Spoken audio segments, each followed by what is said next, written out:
Welcome back to another episode of the Miami Video Podcast. My name is Ariel Martinez. Today we have Evan Bourcier of Challenger Media House.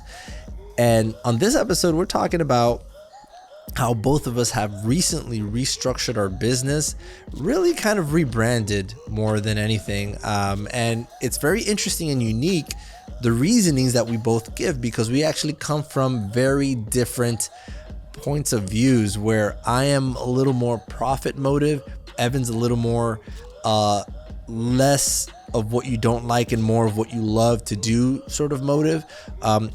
We kind of deliver both of our messages very uniquely, and I think that we have a very, very interesting dynamic and conversation, and I think it makes for a phenomenal episode for anybody that's thinking about rebranding or making a new business, starting off and kind of seeing where we're both coming from and the reasonings why. Makes for, I think, a phenomenal conversation. I could honestly say this is probably one of my favorite episodes that I've done on the podcast in a very long time. So I'm very happy that Evan was able to join us on this one. He now has a company. It's called Challenger Media House, and he's been putting some great content on social media, which we'll have linked on the show notes for this episode. But I don't want to take too much time on this intro. Let's just go ahead and get into our conversations with Evan Bourcier. I didn't even know that you're rebranding your business. You started another company. I thought it was awesome to bring you on the show to discuss that and to also kind of talk about my business and how I'm sort of rebranding as well. And I think it's very interesting when and how, because I just advised somebody, don't do it. They were actually thinking about doing it. I told them, don't do it, because of reasons that I'll explain a little bit in a second. But if you can go ahead and sort of walk us through what has been your scope of work up until now, like what have you done and why the sudden change? Yeah. I mean, it would be very easy to make it a long story, so I will do my best to make it short. I have been doing full-time film and media stuff for over 10 years now. Started out just sort of, one-man banding when I got a DSLR for Christmas. Was doing direct-to-client stuff, shot enough direct-to-client stuff that looked good that I started getting asked to DP stuff. So I was DPing stuff for a while. Then I went back to trying to run a production company for a year, which ended up sort of exploding in my face. So then I went back to DPing again for a few years, and then the pandemic hit. And I was mostly doing travel, documentary, branded content work, and that all quickly went away in the pandemic. And so I, was in this position of, I got to figure out how to still pay the bills. So that sort of forced me back into playing production company a little bit more. Sure. And I felt like I really quickly ran into a whole lot of lessons, a whole lot of obstacles, and a whole lot of opportunities. And this sense that I had seen enough sides of this whole equation to see things that I thought could be done differently, but that it was sort of a complicated space to navigate. And so that was really the beginning of it, was whatever, 2020. So I guess 2 years ago now.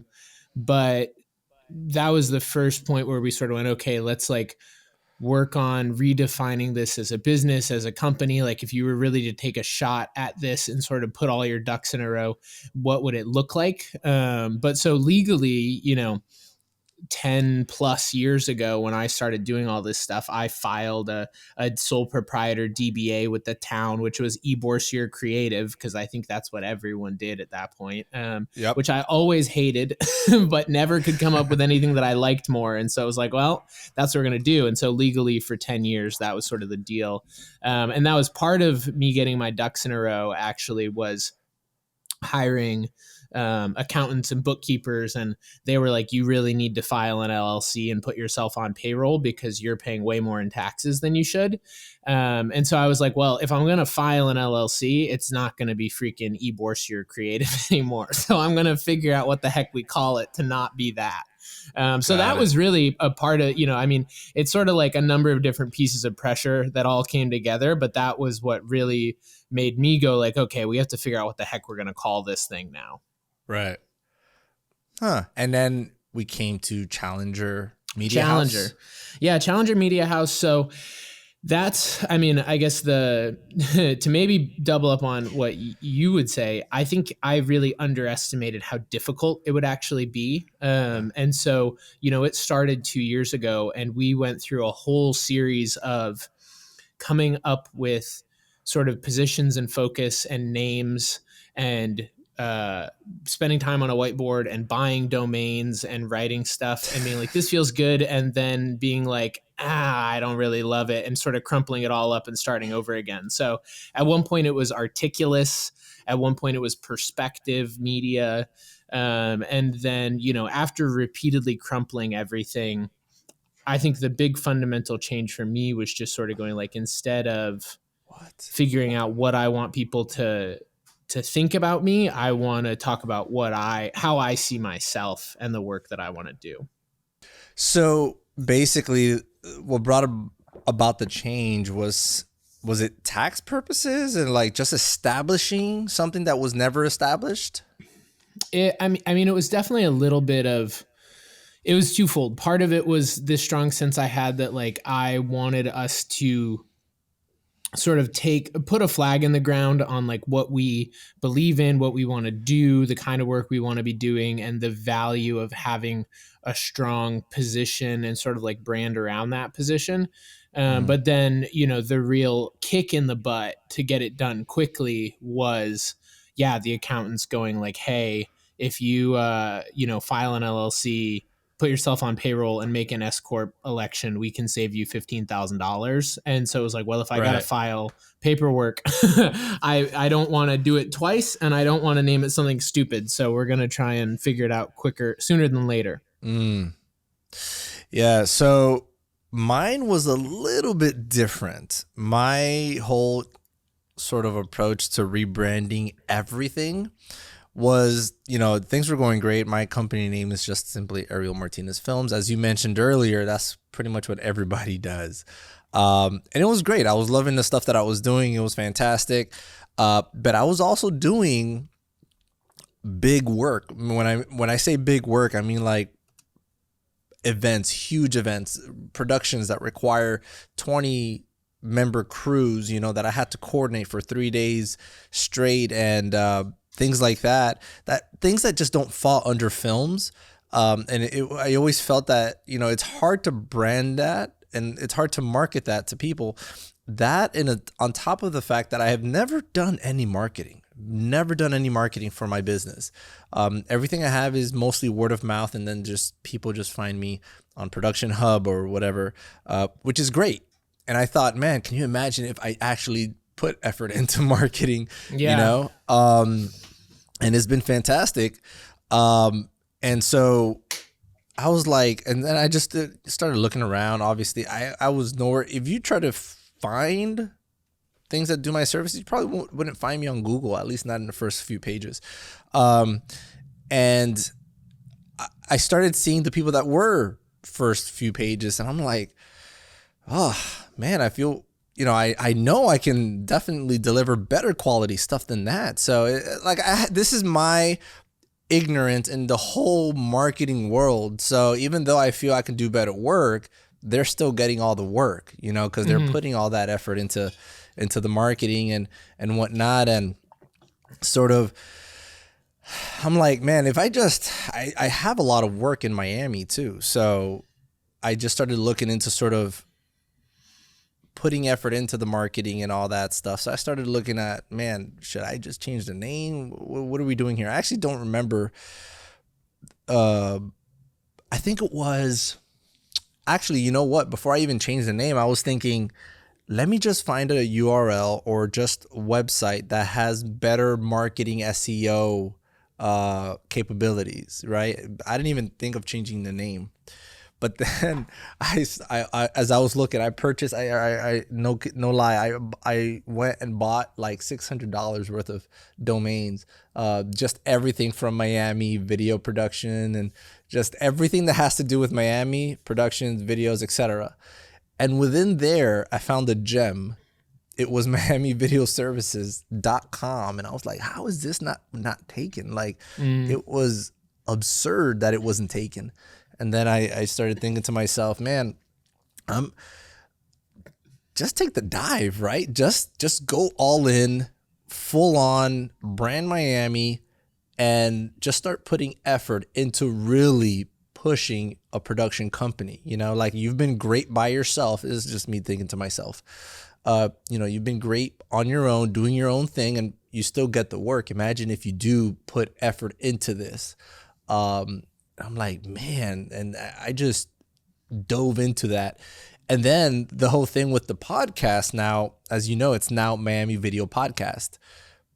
And, you know, that came about because for years now, I started the podcast in 2017. For years, I've been putting effort into the podcast, which is great. You know, it's found me a lot of indirect clients, which really wasn't the reason for it. It was really just as an extension of film school, which is a whole nother thing that I do. It's just so many things that I do that I'm putting effort into a lot of different places.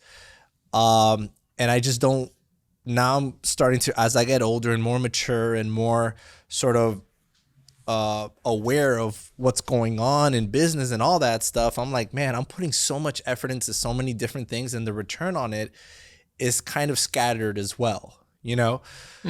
So this is my effort into sort of pushing everything in one direction, you know, kind of merging it all, to the point where now I'm like one by one transferring all the podcast episodes to the website, transcribing everything, and just letting it live all together. It's not perfect yet. It's still work in progress, but man, it's to rebrand several years worth of content that you've created. It's a lot of work, man. It's a lot of work. And so now I don't feel bad because of the inconsistency of the podcast. Now I don't feel bad about not having a sponsor. And I've always had the whole thing about, man, if I don't have a sponsor paying for this, like, why am I doing it? Why am I doing it? Why am I doing it? Now there's a reason to do it. Now it's pushing SEO, like Google will read, see all that traffic, all the conversation, all that stuff. And it's just helping push more eyes to sort of the branding aspect of it, you know. And now I'm kind of awakening the idea of blogging and writing more blogs on the website intentionally for that purpose. So really putting forth an effort into sort of marketing. And so, yeah, I mean, Miami Video Services is essentially the new direction. And I'm even looking for a huge cargo van now, because I've outgrown the small studio that I have here. I had to get another office space in the building, and trying to expand a little more. But it's a great problem to have, I think. But it's just I think for me, it was the new direction that I needed to go into to fully expand. And now everything else that I've done, the I Am Athlete podcast, the Pivot podcast, the Triller Fest concert, the Ultimate Gamer, huge all these things that required bigger crews, things that don't fall under films.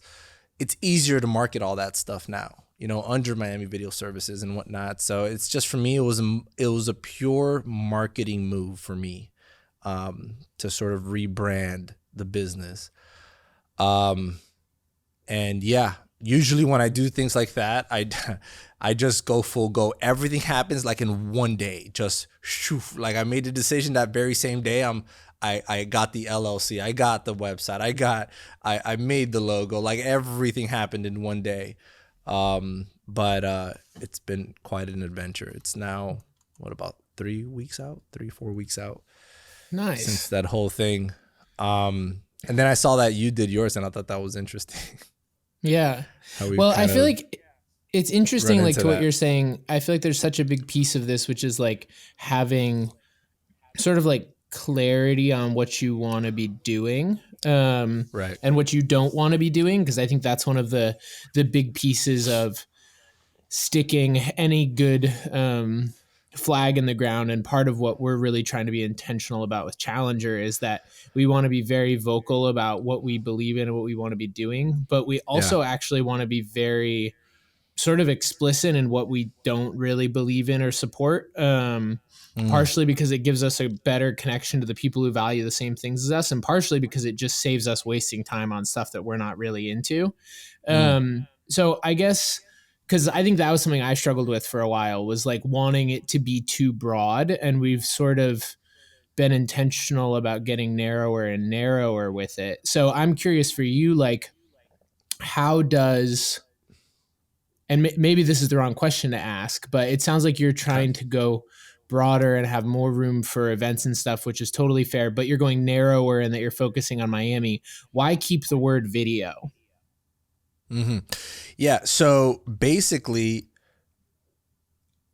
I have, I love the documentary stuff. I do. Mm-hmm. But again, at the end of the day, this is also a move for me to put my ego aside. I am now almost 4 months married. I have more responsibilities now. Obviously, in the not so distant future, we'll have kids coming in and all that stuff. You know what that's like. I have to now do what brings in money, right? Mm-hmm. And thank God I haven't had to worry about that.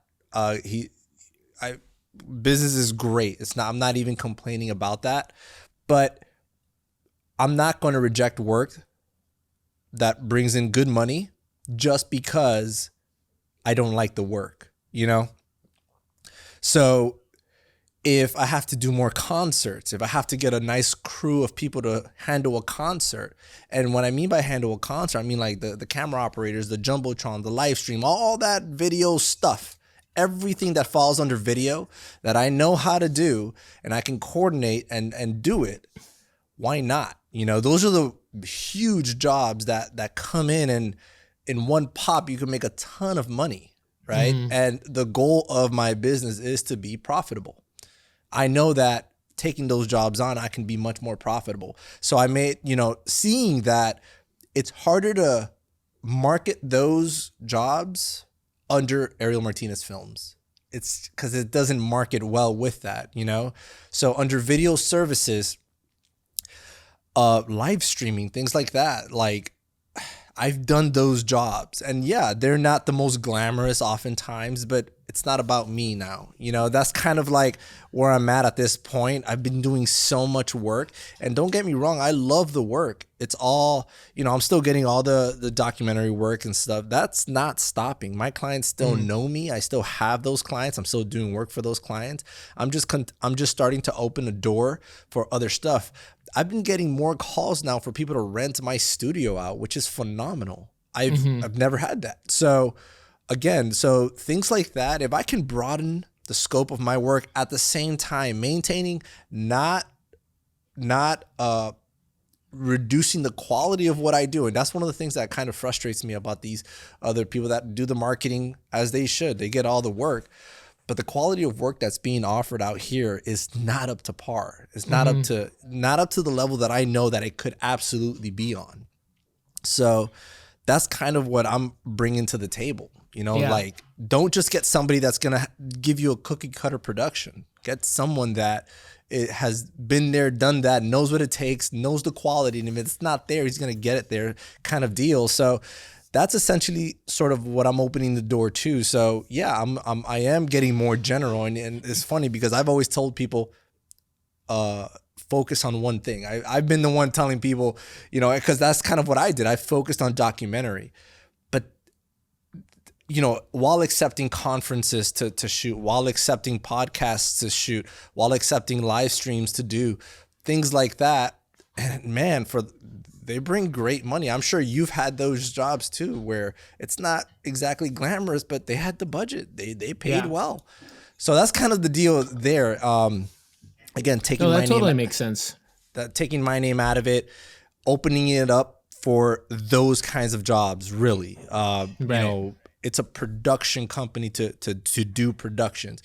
And it's really, I would have taken Miami Video Productions, but they haven't accepted my offer for the domain. But it's in Miami. But listen, I've been great in Miami, even missing all the work that has not come my way, Right. So really, it's an attempt to sort of get some of that market that I'm missing out on here in Miami. Doesn't mean I can't travel. I still have all those clients that have me going all over the place. Again, this is more of an outreach to kind of get that work that's coming to Miami that's not necessarily ringing on my phone. So Right. No, that totally that makes sense. And I think yeah. maybe I was misunderstanding when you said like events and concerts. I was imagining more like actual event production and like front of house stuff, but you're sort of saying video still within these other Yeah. ventures. So that's why No, it's still video. yeah, no, anything that has to do with video. So I had a I had a client that said, "Hey, we're doing this huge concert. Obviously, I don't know anything about stage. I don't know anything about stage lighting like that. Don't Mm-hmm. call me for that. I don't know anything about sound or anything on stage. I know that I could get a feed from that sound. I know that I could send a feed to put on the Jumbotron. I know that if you need a live stream, I know what kind of feed that you need to have. I know all those little technical things. I know how to get a good quality shot. I know how to set the settings, et cetera, et cetera. So I know that, the angles that the camera should be. I know how dynamic. If you want it dynamic, we can get a jib out there. We'll get a Steadicam operator on stage as needed. So now, like more and more, I'm quoting these bigger productions that require five, six, seven people, jib operators, Steadicam operators. Those are things that I don't necessarily want to miss out on. These are phenomenal jobs that it'd be silly, it'd be foolish to kind of put that aside and just for your ego saying, no, I want to do more artistic work. I want to do the documentary stuff. Like, no, that stuff is coming anyways. Open yourself up if you're interested, right, to that Yeah. kind of work. Now, here's the thing. I do have friends that they kind of, and I hire them all the time. They know video. They know how to point a camera, do an interview, light it up. But the moment you step outside of that, the moment you say, "Hey, can we do this live stream?" It kind of gets them uncomfortable. The moment that they say, "Hey, we want to do a podcast," the moment you say 3, 4 people, it gets them uncomfortable. There's a lot of people that are very scared of stepping outside of their comfort zone. I kind of embrace it. Like, I'm more of the mindset of everything is doable, everything is possible. Obviously, everything has a budget, so it really is, kind of whatever the client needs, it could easily be done. Mm-hmm. And when I do these big events, trust me, I'm not with a camera. I don't have a camera in my hand. I don't do anything. I'm more just coordinating kind of sort of the stuff, and I can sign off on all the shots. I can make sure all the signals are being taken. I have backup cables, backup everything, things that I would normally think of if I had to do this myself. But it is a lot of work, and it's a little, it definitely is a little stressful, especially with those big old events like that. But that's what you get paid a lot of money for. That's what the client's paying for. So it's kind of a different approach into the industry. Yeah. I'm just broadening what we're really able to do, what we're Yeah. really able to offer. So yeah, and I don't do, like, I don't know if you're sort of offering. I'm not really offering marketing management or anything like that with clients. I'm not we're just production part in that sense. So that's kind of the approach there. Yeah, no, that makes a lot of sense. It's interesting. Like, I totally empathize with all that. I feel like something that I've run into in myself, because, I think even at the beginning of all this stuff in the pandemic, I looked around and saw this similar idea of like, oh man, there's sort of like so much bad work we could do and so many people whose lunch I'd love to eat. Um, I think it's easy to look at those people and go like, oh, like the quality isn't there. They don't seem to care. Um, and there is some sense that, like, to me, I feel like doing anything really excellent requires a certain amount of care. There's an element Hmm. of skillful, nuanced, careful approach to whether it's the technical side or the creative side, the strategic side. Anytime you see something, I think that you're like, man, that's bad. You can pretty quickly point out where someone just like stopped caring, right? Yeah. Um, And my personal experience going into that world, though, was that I cannot apply care if I do not care. And that for me, it, unless, I mean, over an extended period of time, money is not enough of a motivator for me to care. And so I find that if I, for Mm-hmm. too long, pursue the margin or the profit over true belief in what we're doing, my work Mm-hmm. becomes just as bad as everyone else's in that world. Not because I am now less skilled, but because I just don't have the motivation to apply the care necessary to make something Mm-hmm. truly excellent. Yeah. And I don't know that that's like in I don't know that that's an inherent trap, but I know for us it's something that's like, I'm in a business of running a business. You got to pay the bills, whatever else. But part of, for me, the ethos of Challenger is like, we are only taking on stuff that we care about, because if we don't care about it, it's not going to be good. And if it's not going to be good, there's no Sure. reason to do it to begin with, And so Yeah. I don't care to take someone's money for something that I don't really, really, really believe Mm-hmm. in. And that's a very hard stance to take, especially when there's millions of It dollars is. flying around all the time. It really is. Um, but I think for me, it's like, I don't know. I don't need that much money anyway, to be honest. Like I've done enough months where I've turned more money than I thought I'd make and been most miserable in most of those months. Part of, Wow. for me, a few years ago, the turning point of, I was doing big commercial DP work. I was working on projects for Walmart and Apple and all these other things. And I had done, I forget what it was, something like $50,000 in a month, traveled all over the world, was working with big cameras and big crews. And I was sitting alone in my apartment living room, 260 pounds, and I hated everything about my life. Wow. And so that was for me one of the reasons that I was like, I don't care about being rich and famous. I don't care about working with big brands. I don't care about the budget of the project. Like, I care about working on stuff I believe with people I like, and in a way that allows me to come home and have enough time for my family and my relationships. Mm-hmm. Because I've had all of that and it never made me any happier. Mm-hmm. And I think that, that's something that everyone has to figure out for themselves, where they're going to fall on that spectrum. Definitely Sure. there are people who have a much higher tolerance, I would say, for just sort of the logistics of the work more so than the, Mm-hmm. let's say, the artistic or creative element of the work. And like, that's totally Sure. fair. There's a place for everyone. I am not in any way of the opinion that like everyone should make artsy stuff all the time. And Sure.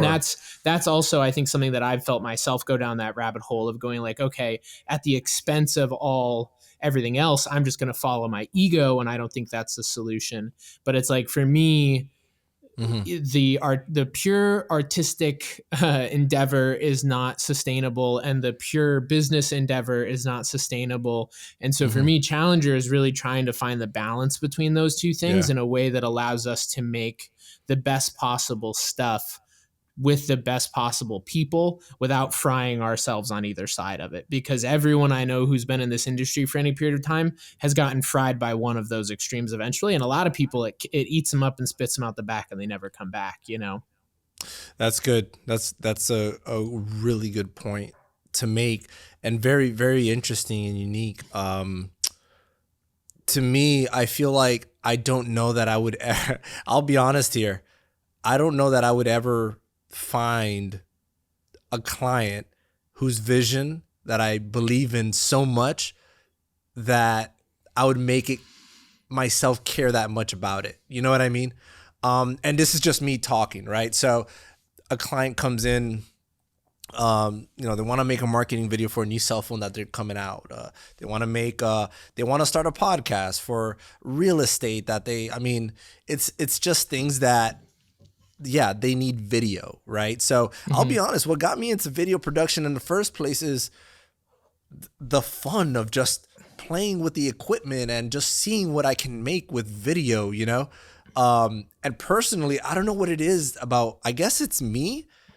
I like the challenge. I really do. I like, give me something to sort of solve for you, right? You want to have 3 people on cameras, you want to have all this, and here are all the options. The creativity of making video, the fun aspect of it, to me, is kind of what drives me. I've never sat in the middle of a project and be like, you know what, actually I have, when I'm in post production.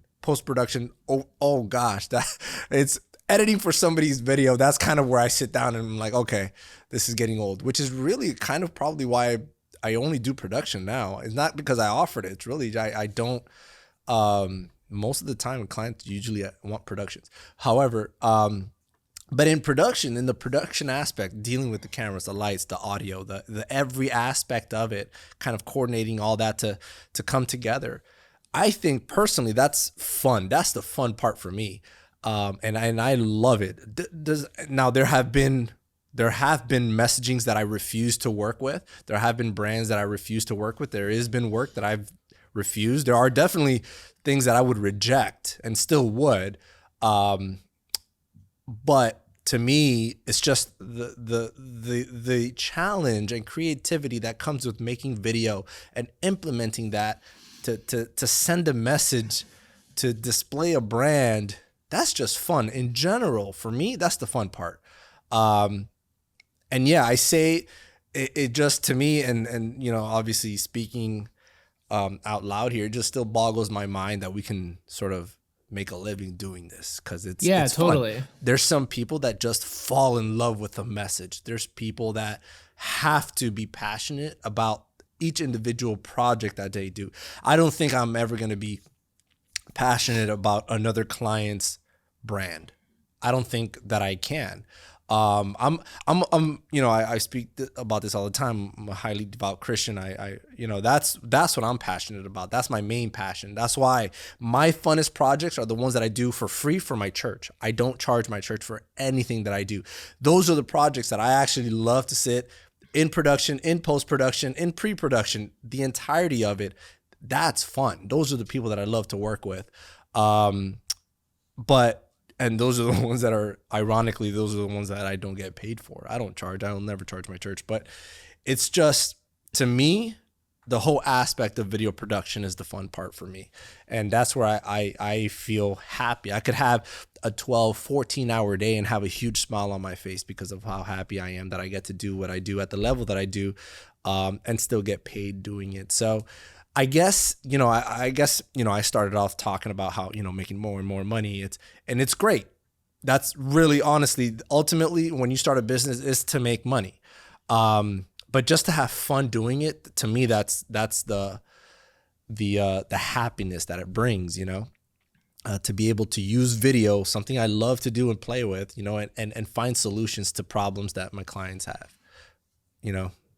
Yeah, no, it's a blast, man. And I think that's one of the things that's hard, even just in sort of like talking about this online sometimes, has been, you know, I think some people take it almost as like a personal attack, you know, that's like, Yeah. oh, well, you know, we're lucky to get to do all this stuff on any level. And it's like, I totally agree. And I don't fault anyone. You know, I've said my whole career that the worst day of filmmaking beats the best day of coal mining, you know? So Yeah. like, there's certainly no complaint there. I think for me, again, just for myself, it's more the acknowledgement to myself that, like, if I'm honest with myself, I've done, you know, multi 6-figure budget commercials and had all the toys, and like it's fun for a day, but at the end of the day, for me, if I leave and feel like this doesn't matter and it's not going anywhere, I don't want to show it to anyone. Like, I've spent enough years of my career where I didn't show anyone anything I made, and it was all the most expensive stuff. And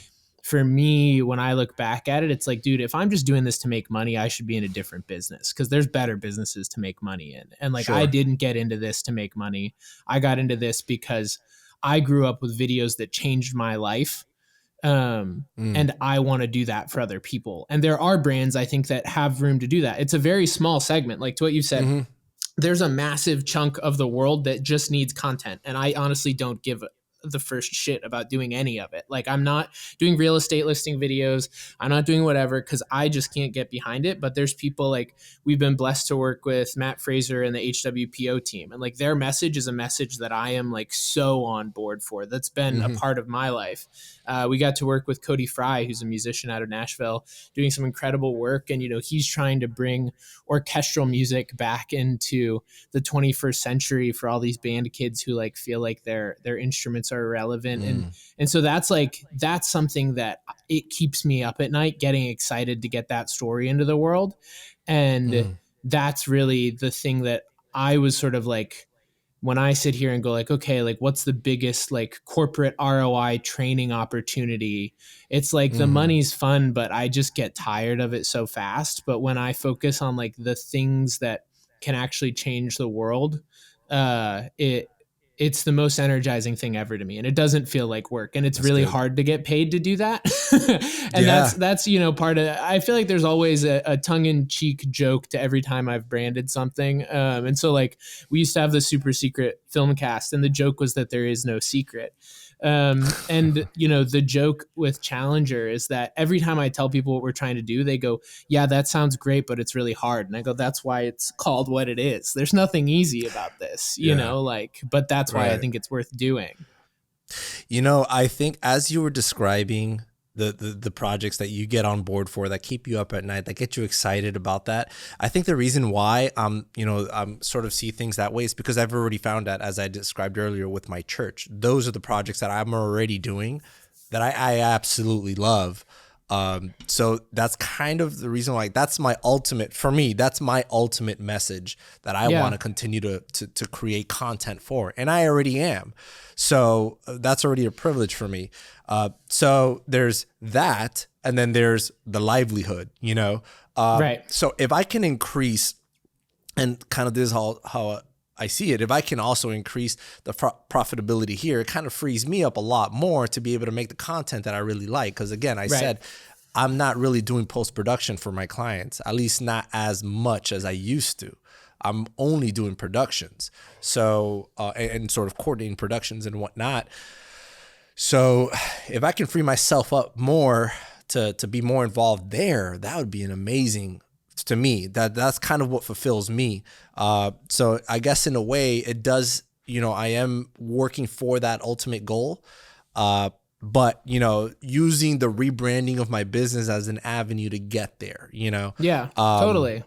and so, yeah, I like getting a nice image on camera. I like making the shot look good, and I like the challenge of, you know, are we gonna put? It kind of irks me whenever I see this, when I see somebody putting a light on the camera and kind of going handheld, and it's like, oh, that's not gonna look good. So I always prefer to like put the light properly where it's supposed to go, and take time to do that. It's harder, but you get a better outcome, in my opinion. So those are the things that I kind of like to challenge myself with, and I think that there's ample opportunity, is what I'm seeing with the whole rebrand thing. There's ample opportunity to really get in there and make that a reality, to give myself a little more freedom to do the projects that I love to do. But by challenging myself to do other projects and do video work for other clients and whatnot. So, I'm loving the dynamic here. I'm loving the fact that we're very on kind of almost opposite ends of the spectrum here. But for different reasons. Yeah, I mean, That's it's super all cool. about finding that balance, right? Because like I totally again empathize with what you're saying, and I mean, I think it's still a part of what we're trying to do. Even where like something I'm really passionate about is doing more original content through Challenger.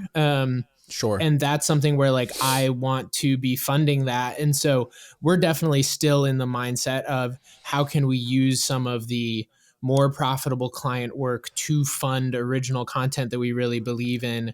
And I think everyone's going to find their own navigation of that, and we're Yeah. all like, there are people, I'm sure there are people who may listen to this and go like, oh, Evan's where we were 5 years ago. I'm just at one point in this whole Sure. spiral of sort of figuring out Oh, where I'm it is sure. that we're going. Yeah.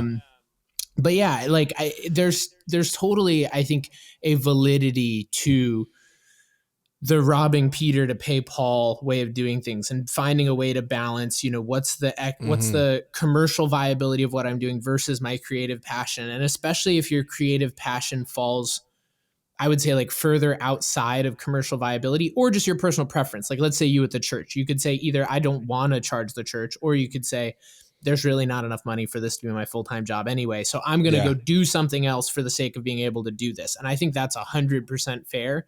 Mm-hmm. I think the thing that I was coming back to was just for my sense of like, what are my favorite things? I do think there's like enough of a financial viability there that, you know, it's going to take some hard work for us to drive into really being the people who get those jobs, because there's not a ton of them.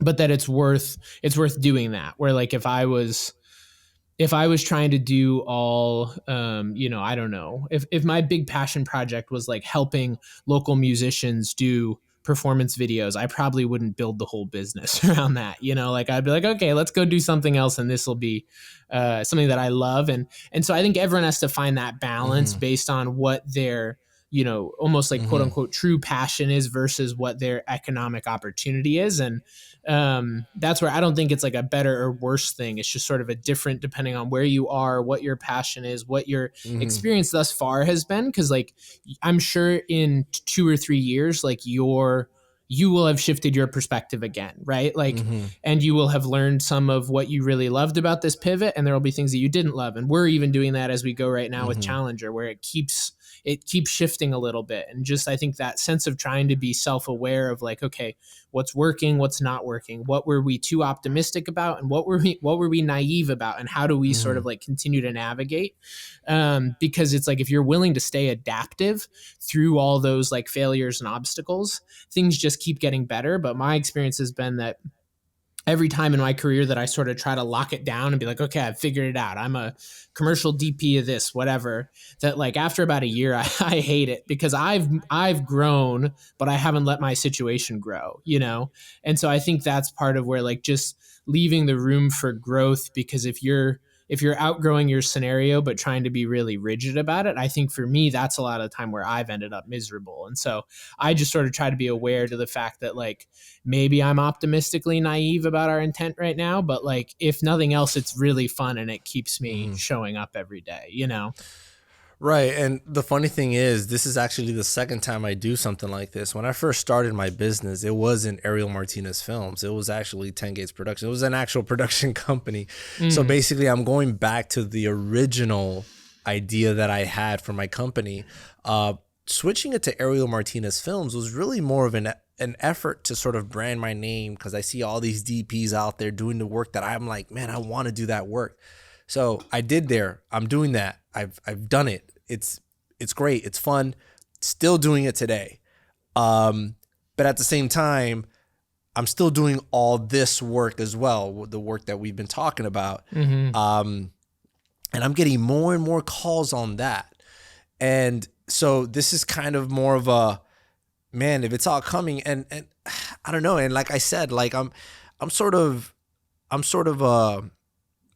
in the last several years, I've already been thinking about, man, I'm great now, but what about 10, 15, 20, 30 years from now? How I'm going to retire? I can't be lifting cameras the way I'm doing it today.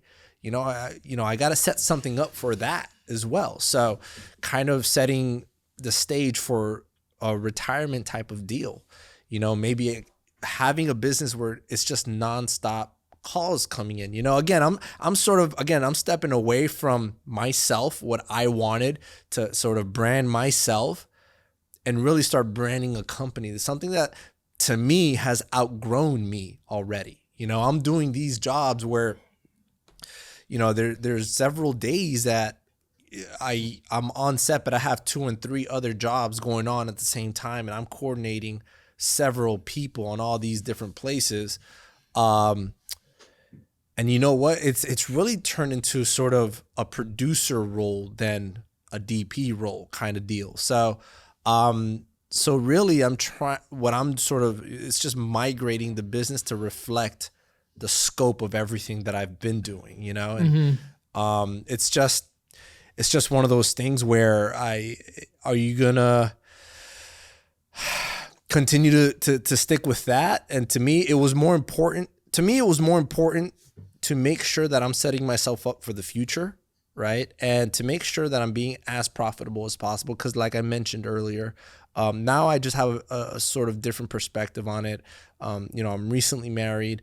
We do plan to have kids. We do plan, I still don't, we don't own a house. I know all these onslaught of responsibilities that are going to come, and I need to make sure that I am prepared, if not overly prepared, for all that stuff. And I might be overthinking it. I really might be, so it's just one of those things where I'd rather be on the sort of safe side and just kind of prepare and just build something that I think is would grow easier in that direction.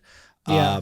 But yeah, it's really more stepping outside of what I seem to sort of love to do and sort of stepping into a role that ultimately for me it might be more profitable. And to me, look, I got to tell you, it's not really, I don't see projects kind of like you do or like other people do that really dive in and invest emotionally into the story, into the product, right? So I probably see things very differently.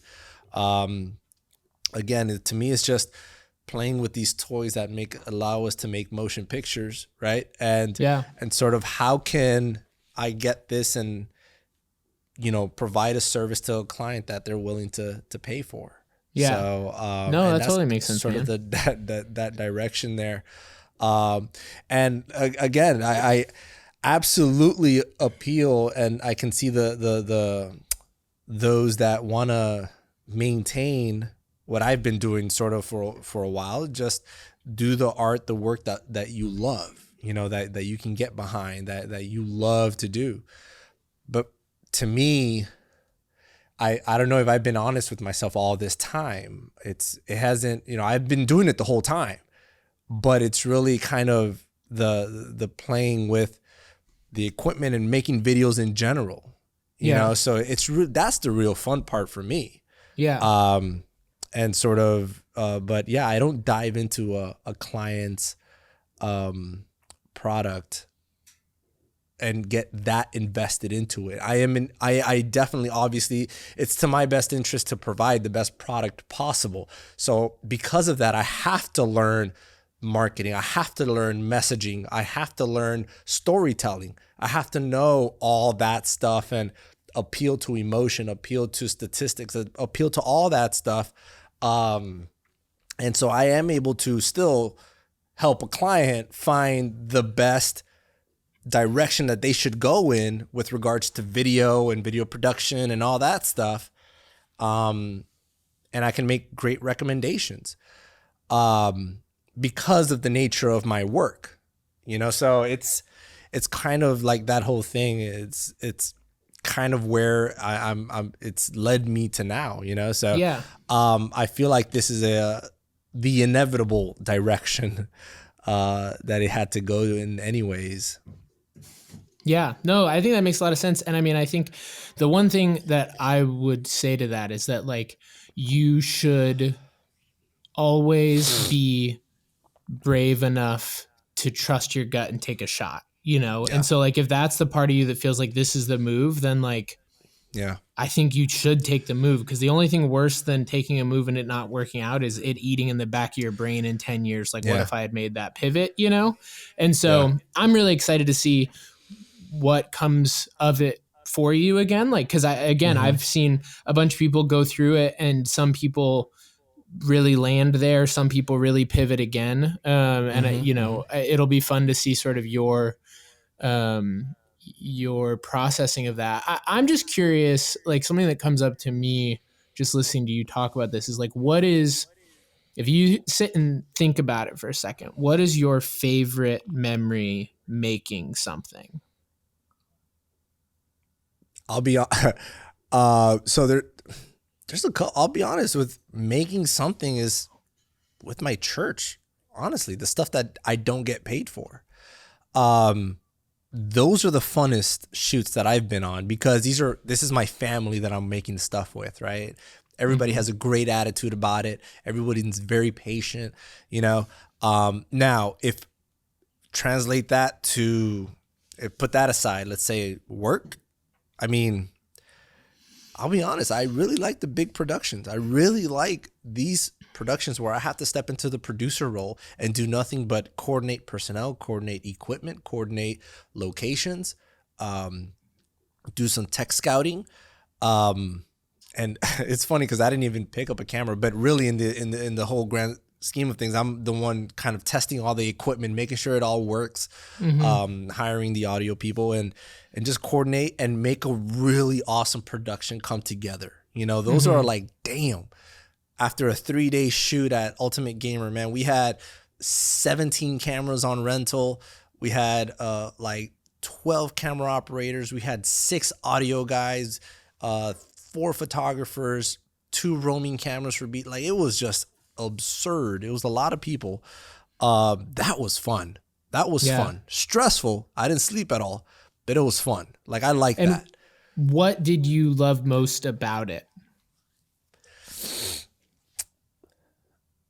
That I've never done that before. I love that it was a challenge. I love that, damn, I know I could tell you what each individual person has to do. I could do it all not all of it. I could do each individual job myself because I have done that before. I've been in that position. So it helped me direct each and every one of those people easier, right? Yeah. And it helped me quote the client better because I know what each one of these things costs. You know, Right. I know what Right. rate I can bring everybody in on. So being the one-man band myself, kind of like how you started, has allowed me to provide that kind of service, but at a bigger scale.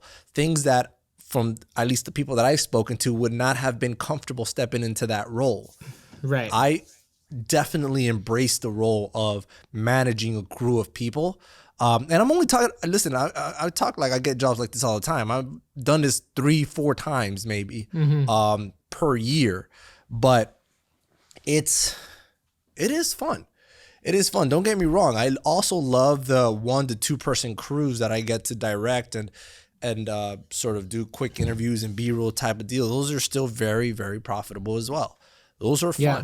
Those are great. I think that I like working with people, and most of the time I like working with people that are great to work with as well. But again, a good understanding of what everyone's responsibilities are to get a good final product. Yeah. I mean, I love the fact that at the end of a shoot, I can look back at our crew and say, man, guys, good job, man. I think we nailed it today. Everything flowed smoothly.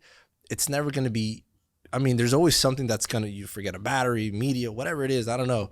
But there's always that something. But, you know, when you're working as a team, getting your team together, being able to quarterback that team a little bit, I think that, you know, stepping into that producer/director role for, you know, any given project is really a lot of fun.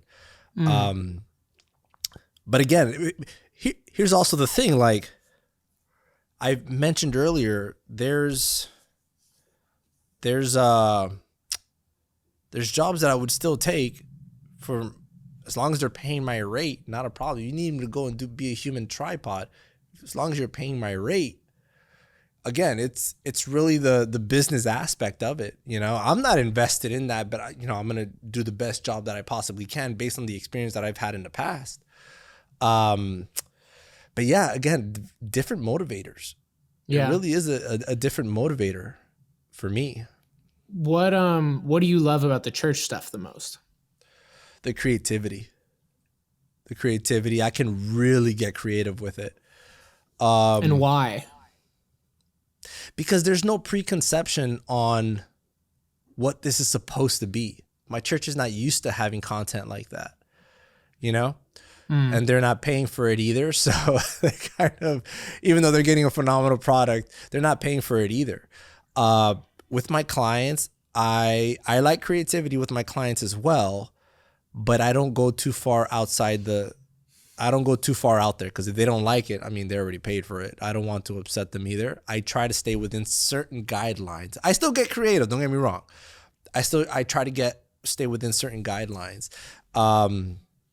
But yeah, it's just the creative freedom that I get with working with my church, you know, and then the people that I get to work with, but also the fact that, you know, they don't do this all the time. So they really don't get to see like full blown videos all the time, you know? So really they're just happy getting a video, you know? So they're happy getting a production. They're, you know, when I work with, especially with the youth, you know, we do productions where they all have to come in and all that stuff. I love seeing how much fun they're having, you know, when I go with our setup and our crew and out there. So it's just a lot of fun. And the people that, you know, some of the people from the church are getting into it. So they're really getting into it.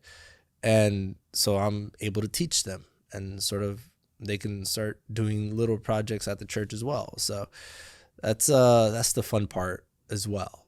But it's really, so yeah, at the end is really just the creative freedom. Yeah, that's really interesting. That's something that like I have felt too, and was part of, when we were going through the whole Challenger thing. I think it was at the time that it was still called perspective. We were looking at what are our favorite things and what are our least favorite things. And both myself and my partner Chris went through our favorite projects, and they were all things that were sort of non-commercial in that they were mostly intended to serve a valuable purpose in the world. And all the big commercial stuff we had done, we were like, whatever, it's fine. Um, and the ability to like be creative in that context was another through line to it. And so it sounds very similar, but that was one of the things where I was like, where's the overlap in this Venn diagram, right? Because it's like, I feel like there's got to be a way that we can bring more of this creativity and this making something excellent for people who deserve to have something excellent. Like that was something that I grew up in the church and used to see like videos from missionaries. And I remember just thinking like, what these people are doing is important and this content sucks. Like this is such a misutilization of the impact that these people have in the world. Um, and I wish it was better. And that's something that for me now, I still look at who's doing something that actually matters, that actually what they're doing has impact, and how can we be amplifiers of that impact? Because my skill set is at its best taking someone doing something that I actually believe in that matters and letting myself be creative with it. And we can have really high impact there. And that maybe we don't have, a massive crew, maybe we don't have all the biggest gear, but that I personally have had way more fun myself being creative with a 3-person crew for 3 days than I have like making something generic, with $1 million. And so that was sort of for me just a North Star with like how we're picking up projects for Challenger is like at the end of the day, we got to pay rent, but we're also being very intentional about not creating any unnecessary overhead that ever causes us to take on more of what we don't want than we need to. Because I've also seen where I've scaled the business up to now where it's like, well, we've got all these pipelines that have got to be full. And so we're going to find something to jam into it. And sort of when we went back and reframed everything, it was like, okay, let's start from zero. If we have 2 people, how much stuff do we really need to do to, clear our personal financial goals for the year? Not that much, actually, because the other upside of having 2 really skilled people is myself and Chris and one other person can get a lot more done than a lot of 6-person, 8-person crews that I've been on. And so we can actually be surgical with people to make something really excellent that doesn't have a ton of overhead where we all get paid really well. And so I don't know. It's sort of like, it's just interesting because, I think that you are such a talented person. And I think that like, I have felt in the past this need to separate what I'm passionate about from what I am good at or can be paid for. And that for me, like the superpower only comes when you reintegrate those things. And so that's the thing that I would just be curious for you. Like, again, I totally support this whole venture, man, but it's like, if you can figure out how to overlap what you love and where you are creative with how you get paid, you'll be unstoppable. But if you keep trying to keep them separate, I think you'll do well. You'll be successful. You'll make good stuff. You'll get paid. You'll retire. But like, if you can find that overlap, like you're really unstoppable, honestly. Yeah, no, and you know what? I've been there. I felt that emotion when I see a message that is not being told properly. I see videos that I'm like, oh, it makes me cringe because man, this needs to be better. I've been there. I've had it's moved me to offer videos all the time, to foundations and organizations that I believe in. And And I'm like, you guys need help. Let me help you guys. Don't worry about the money. If you can pay, great. If not, don't worry about it. I've made those offers before. So yeah, I am moved by messaging as well. At the same time, I understand, just like you mentioned, you have to pay the bills, things like that.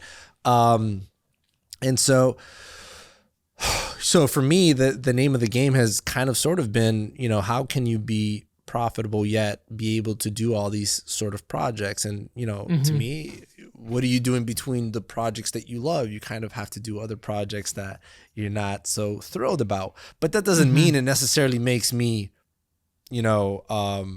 sad to do those projects. I'm, still happy to just be able to do video production in general. Do I wish I could do my church projects full time? 1,000%. I would love to do that, and I would continue to do that if the opportunity opens where I can just do that full time and get paid well doing that. Great, I'll take that.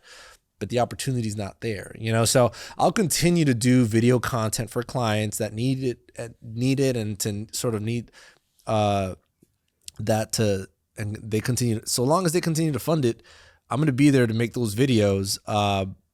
But for the time being, I mean, that's not going to stop for me. I'm going to continue to do the videos and the content that I love for the organizations and messagings that I love, while maintaining sort of a business. So, to me, it's really kind of keep the wheels turning on this thing that's already moving, So, Yeah. And that's sort of the direction that I'm going in. I don't think that I can not really afford, because it really also comes down to like, what kind of lifestyle do you want to live, right? And I'll be honest with you, I'm a big spender, so I require a lot. And now, with my life, I like to spoil that woman. So yeah, I to me, it's more of we need to bring in some more and sort of be safe in that way. But also just doing the projects that we love to do it's just, listen, all of it is fun for me. It really is. Like I cannot complain. It's still, when I think about it, there was a time, especially from the way that I grew up in poverty. And I say that loosely because I know some people were really impoverished and whatever, but because of the way that I grew up, it makes me fully appreciate everything that I have. Like, absolutely. Like, it brings me to tears every now and then to think, where I have come from. And I'll never forget that. So to just be able to make $100 in one day making video, it's awesome for me, and then, obviously, we're past that, but anything further for me is just gravy. I'm living in gravy sauce right now. So it's just amazing to be able to make a living just doing what I'm doing. So I'm living in a constant state of appreciation. So yeah, I would love to continue to do that, but I'm not going to get greedy. I'm going to be grateful for what I have and what I continue to get and how I continue to grow and continue to move in that direction. And when the door opens and when the opportunity opens to kind of do that full time and kind of make that shift, kind of like what you're talking about, yeah, maybe I'll go in through that door. But right now I feel like as I grow, as I grow now as a husband, hopefully, soon, as a father and all that stuff, I got that is my first priority is to provide and then have fun, right? I'm having fun providing, honestly. And again, I couldn't be more grateful for that. But yeah, I'm not going to, it's just the only way I can describe. I'm not going to get greedy with my clients and pick and choose and just only pick the ones that offer me something. No, they have to offer the monetary value of the service that I'm going to give them. Because that's kind of what sort of running a business is. And to me, a business is a business. I'm just grateful to have fun running the business kind of deal. Yeah. Not sure. Yeah, no, totally. That makes sense, I respect that, man. And I mean, I totally empathize with that too. I mean, I grew up, my parents were in a long, messy divorce. I was the oldest of six homeschooled Oh wow. kids. I remember staying at friends' houses because the heat got shut off during the divorce, and so like Oh I've been wow. there. Yeah. And so I think it's easy, again, just like another thing I've seen for myself was that coming out of that, felt this obligation to collect every dollar I could because it was like, what sort of idiot Mm-hmm. says no to $20,000? Like, I remember having zero Sure. dollars. If anyone offered you $20,000, you would be an idiot to say no. And Of I course. have personally sort of had to reframe that to go, like for me, I'm personally fine sharing. I personally netted over six figures out of what I did last year, and if I can do that doing what I love, I think it's greedy to keep doing stuff I hate for money I don't need. And it's Mm-hmm. like, Mm-hmm. I would rather spend those hours instead of getting money that I'm going to do what with. I'm going to teach people. I'm going to make content for, Instagram that I really value. I'm going to do a podcast that I believe in. I'm going to drive towards original content that I believe in.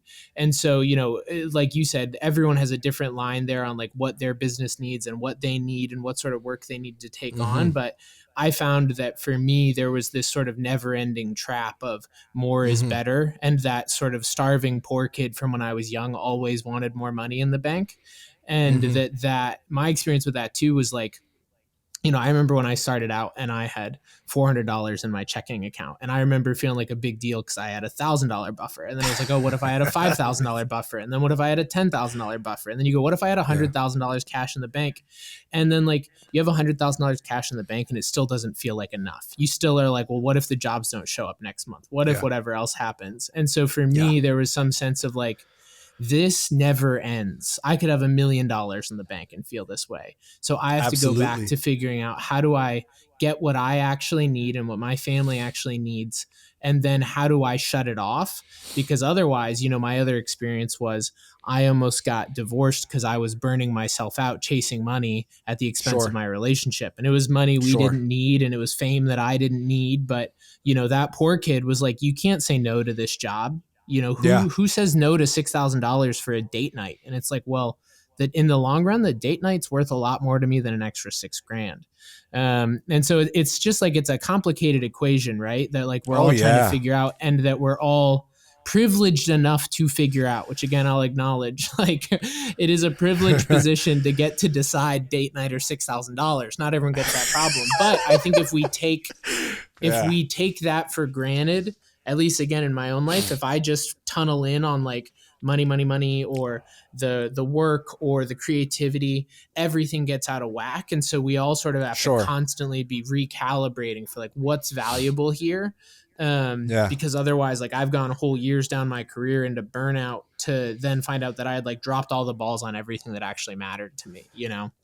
1,000%. And I think that that's a very, very valuable perspective to put out there. It's very important to see that. Um, that will, yeah, that's something that I'm also, trying to find that balance. Again, almost 4 months now, married, but I've done things where I go like 2-3 weeks nonstop. I work, nonstop blessings coming in. That's phenomenal. And I'm like, sweetheart, once this is done, we're going to a great steakhouse. Like I'll go and spoil her, and she's very supportive of that. But yeah, that has to come between, that's definitely something you have to work out between you and your spouse, and you and your family too, because when the kids come, that's more attention that they need as well. So that's kind of the deal there as well. But also, to me, those projects that I do with my church that are very fulfilling to me. I do a lot of stuff with not just those, I travel a lot with my pastors on those men's conferences that we go to all the time. I go to church 3 times a week. That's just the regular services. But then, I'm fellowshipping with these guys each and every single day, because where my office building is, there's 3 of them that have their offices here as well. We're traveling all the time together. So I'm very, very already actively getting fulfilled of what I like already, So Mm-hmm. that extra time, really, I have nothing else to fill that up with except work, right? Except building my business. Now, obviously, there's the dynamic of being with my wife. So that's kind of what I'm sort of playing into now. But to me, I think that I can build this business so that I can have more time to sort of, I've been more and more lately, I've been sending other people to do shoots as opposed to myself. And I can only do that by taking in jobs that allow me to do that. Does that make sense? So Mm-hmm. I definitely have that in mind as well. But that's a great perspective to sort of see things in, and sort of definitely be appreciative and don't be greedy. Yeah, because time is absolutely valuable. And if you're not careful, you can easily get lost in that whole spiral of sort of making more and more and more. But at the moment, I'm very, very highly attentive to that, making sure I'm not working till 12, 1 in the morning anymore. I'm getting out of here around 6 o'clock. I'm going to Mm-hmm. spending time with my wife at night, so I'm making sure that, we're making time. But again, at the same time, building a business so that I don't have to fully be go doing what the whole one man band thing again. So yeah, it's a very interesting balancing act that you have to sort of do to sort of weigh all those things, the projects that you love, the projects that are profitable, um, building a business that's sustainable, maintaining a family, which in and of itself have its own balancing act. So it's very unique and interesting, that whole thing there. Yeah, definitely. It's a privileged problem to have. We're suffering from privilege. Privilege It's problems. still a real problem, man. I think that's the other thing that I've learned is that Yeah. it's easy to invalidate your own stuff, but it's like it's real pain. It's real pain for the people around you. It's real Yeah. decisions you have to make. And so, again, as Yeah. two kids who maybe came from not having a lot, it's easy to be like, "Oh, this isn't a problem." It's like, no, it is. Like I was I was I was about to get on a plane to go to Florida on vacation with my wife when she said, "I'm not going because I don't feel safe with you," because I was just totally obsessed with work and hadn't been paying attention to her. And it's like Wow. that's real crap, man. That's not I don't care, Wow. what anyone else says. And like that's part of for me what led to I had to shut down my Facebook group, shut down my podcast, get rid of Instagram and reframe my whole life because I had kept telling myself these aren't real problems. I'm fine. I just have to do this. I have to work hard. This is the season I'm in. And my life was falling apart in my hands. And so like it's a Wow. privilege problem, but it's still a problem if you don't address it. 1,000%. And one can see, at least I could absolutely see how you come to your conclusion of how you need to structure something to make it flow, so that everything is perfectly balanced. Um, that's a move that I think I would even do as well. No questions asked. If it ever gets to that point, like nothing is worth making more, working more to make more. Mm-hmm. So that's absolutely something that I would even probably advise anybody to do. Like if you're having family issues and whatnot, you don't need more. If Mm-hmm. your business is doing good, you got food on the table, you're doing what you need to do, and sit back. Um, yeah, for sure. That's something that I could see how you come to that realization and sort of find that right balance, man. So I commend you on that. A lot of people would kind of let that go by the wayside and sort of continue to work harder and kind of let the marriage go into ruin. So Yeah. that's a great I mean, move that you made, I man. had that I feel like I had that fork in the road. I remember Sure. it was a little bit after that where we were sort of in the process of Yeah. reconciling and straightening things out and sort of the for lack of a better way of putting it, sort of the line was drawn in the sand that's like either either you're getting help or this is over.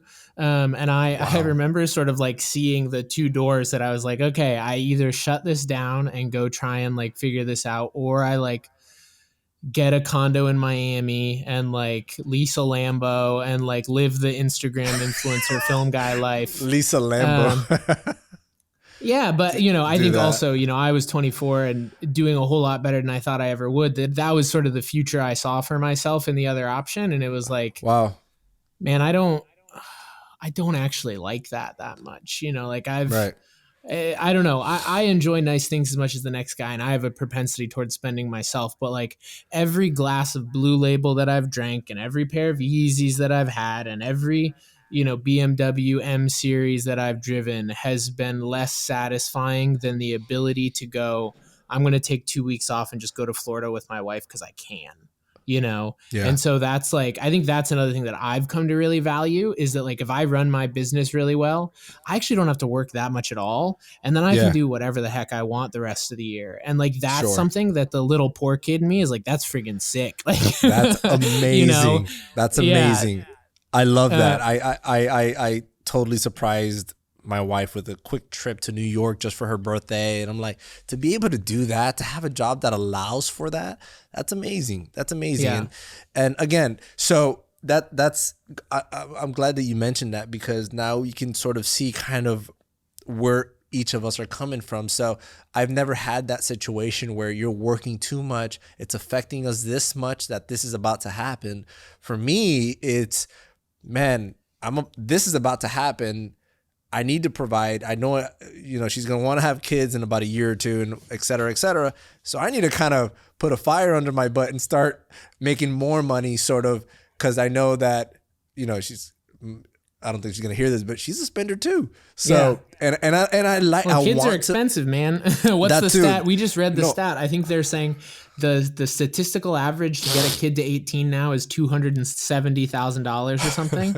But it's also like, okay, so real quick, Yeah. I'm gonna throw you a quick tangent on this because we were talking about this came up while I was in Florida a few weeks ago. Okay. And my in-laws were like, well, there's no way we spent that much. And I think that's true. And I think something that I've had to become intimately aware of is that when you are someone who has the potential to always earn more, it's sort of a when you see when you're a hammer, everything looks like a nail scenario. And so when a marriage comes up or wanting to buy a house or a kid comes up, the immediate reaction is usually, well, I need to make more money because I can, and not everyone can. And I think there's some validity to that, but there's also some validity to this sense of like, or what can I do less of? Because I can only scale all this stuff up so far realistically, And so it's like you can always take on more projects, take in more revenue, try to be more profitable. And that's a valid strategy. But there's also some point where like, my dad worked super hard. I really appreciate that. Like work to take care of his family. But like I never saw my dad much for the first 10 years of my life. And then my parents got divorced. And so it's only been in the last year that I've really gotten to spend that much quality time with my dad. And it's like, man, there's nothing from the first 10 years of my life that I wouldn't trade financially, materially, whatever else, just to have that time back, And I think that's something that it's easy for us to put that pressure on ourselves. It's like, oh, well, I want my wife to drive a nicer car. I want her to have that couch she really wants. But like when you end up looking back at it, it's like the lack of time is never worth it. And so for me, it's like I try to only make those decisions in the context of can I do this while still providing as much time as I think is really necessary here? Because if it's ever at the cost of time, it's not worth it. But if there's a way for me to make a shift that like, okay, I'm still within my boundaries, I'm still being present, I'm still doing what I have to do, and I can make more money, I can give more for someone, that's great. But when I'm trading off their time and access to me for my own mental hangup of what I think my kids or wife or friends need, like that's not my decision to make either. Like it's one thing if your wife says, hey, honey, I need you to do this, and I don't really care if you're home tonight. Like that's one thing. But I think we put that pressure on ourselves so often, right? That's like, oh, well, I want to take you out to fancy dinners. And it's like, I would rather you just be home on Fridays. Like I don't need fancy dinners, And I think that's something that I've tried to get better at myself is like, that's good. How often am I self-imposing pressure to like maximize my potential and to make as much as I can and be able to be as generous as I can? But so often if it's done out of sort of this like fear or obligation, I end up making trade-offs that aren't worth it, you know?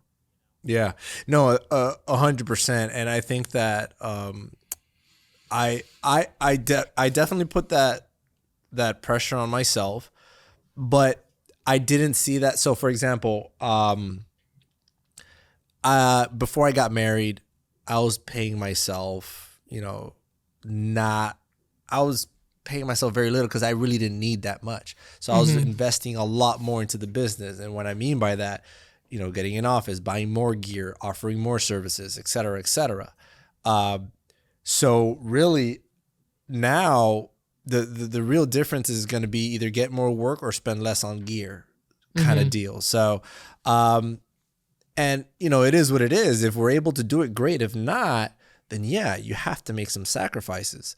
And personally, I'm open to doing that. I'd rather do the sacrifice myself first. I'll sacrifice whatever I rather sacrifice before I sacrifice something that she would rather sacrifice. But yeah, to me, it's been more of a also, not working more, but trying to be a little more profitable per shoot. So kind of my Mm-hmm. strategy, and I've mentioned is more on the podcast a couple times already. So my business strategy for the growth is to buy more gear, to offer more services, to have more profit per shoot. So I'm kind of working almost the same amount, except I'm just being a little more profitable. Once that equipment finished paying itself off, it's pure profit moving forward.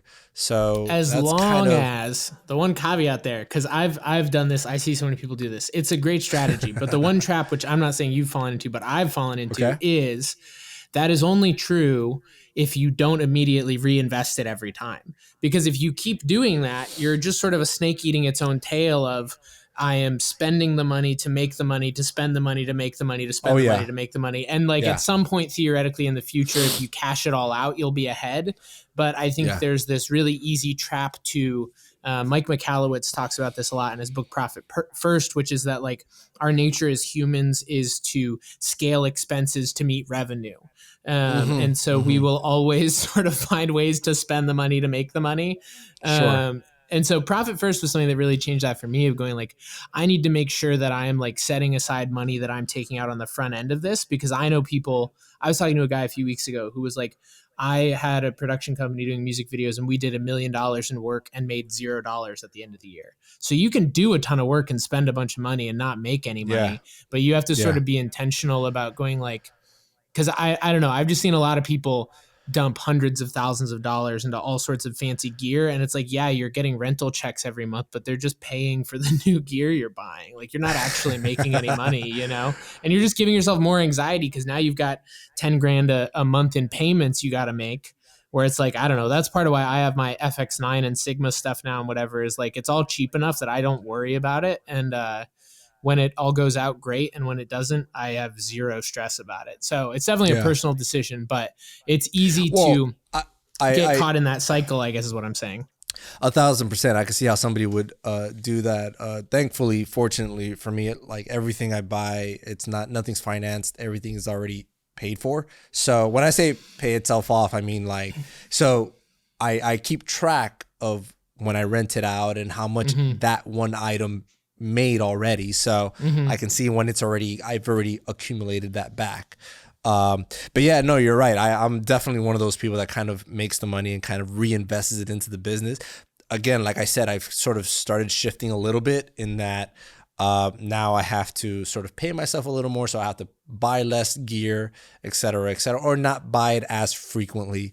But yeah, I mean, it's really just sort of business strategy and approach. And to me, it's fun. To me, it's fun to Yeah. kind of navigate those waters and seeing, okay, how can I sort of continue to make this work? It's kind of like a puzzle, man, that you're just putting together and sort of Yeah. trying to be as profitable, if not more so. Like you said, to have that freedom, I want to take my wife out on a impromptu trip, to I don't know, Colorado or wherever, and just surprise her like that because I Yeah. can't take off work because I could afford it and stuff like that. So really it's really the motive behind the whole thing. Yeah.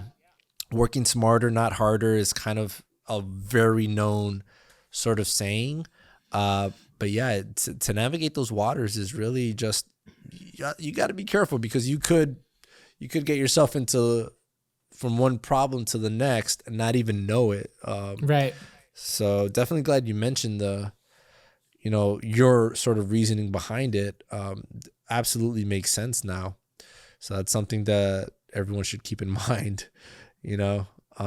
Again, when I first started, I don't know if you were following me back then, I would post all the time. 1 a.m, still out here editing. 2 a.m, still out here working like crazy. Listen, this is when I'm single, living by myself, still not sort of just building my business, hustling and grinding like crazy. Priorities have changed. Workflow has changed. Work ethic has not changed. It's just targeted effort has changed, Well, and you so got boundaries now. It makes a big difference. huge difference, very big difference. So yeah, it's super interesting to see how the whole thing has kind of unfolded with both of our businesses. Yeah. I'm super excited to see what you do with Miami Video Services in this whole next season, man. It sounds like you've got a really good path in front of you. Yeah, no, definitely looking forward to it. And mind you, I don't make decisions like this by myself. As I mentioned in a previous podcast, like I have mentors I do talk to. I have a couple of pastors of mine that are very successful business owners. I'm talking very successful, that have built great businesses, multiple locations, offices everywhere. And I have lunch with them, with one in particular, at least once or twice a month to talk business, give them, just shoot things by them. And this was one of them. And, I try to keep my head on good shoulders there by getting counsel and seeking advice, even though they're not in my industry. Sort of they're definitely setting me up there and trying to guide me in that sense. So it didn't come lightly. It's not just a decision that I made out of thin air. So it's something that was thought about and consulted with. So looking forward to it and trying to see how the whole thing unfolds. It's still a lot of work to rebrand everything that I've been doing for the past several years. But we're getting there. We're getting there. But yeah, man. And Challenger Media House. That's exciting to see. Looking forward to seeing all the future posts that you guys are gonna be putting out there. I've been loving the social media stuff. Thanks, loving man. it. A lot of people appreciate it. And some people have actually been sending them to me. Like, really? Yeah. Some people are like, oh, look what this guy posted. I'm like, I know that guy.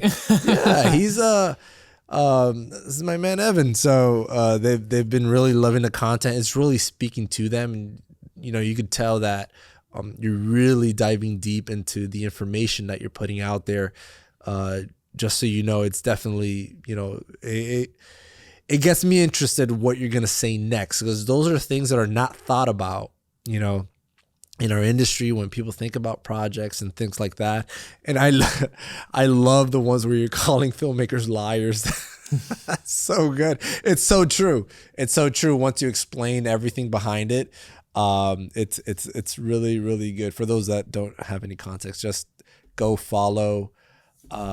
Is it still under Bourcier? It is, unfortunately. Your yeah, that's so that's a quick callback to when you said earlier, your name films being a thing. I don't think there's actually a problem with that. I hate it because no one can spell my name, and so it's like it's very inconvenient to pronounce or to spell.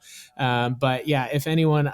I assume my name will be somewhere around like show notes or something on this. If you look me up on Instagram, you can find that. We've been putting some of it. I've been playing with TikTok. I'm trying to not be a curmudgeon and learn TikTok, which has been really fun.